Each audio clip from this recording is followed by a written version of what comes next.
Американскиот сенатор Роб Портман изјави дека смртоносното дефанзивно оружје кое Соединетите држави наскоро ќе го испорачаат на Украина, ќе помогне на таа земја да одврати каква било идна агресија од страна на сепаратистите поддржани од Русија.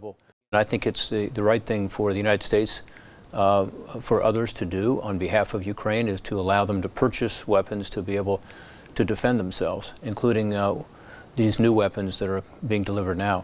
Стејт департментот ја одобри продажбата на американски антитенковски ракети за Украина во вредност од $47 милиони.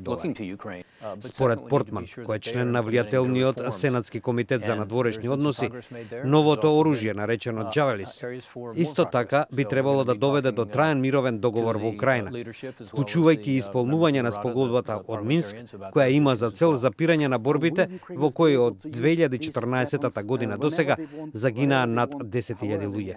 To see peace in the region.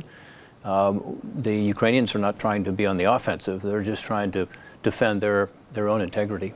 Испораката на новото оружје е дел од новите мерки на администрацијата на Доналд Трамп за подцврст приод во односите со Русија.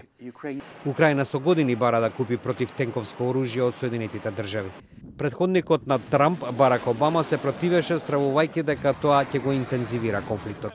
Некои официјални представници на Соединетите држави пак изразија страхување дека оружјето би можело да падне во рацете на сепаратистичките борци или да биде продадено на црниот пазар.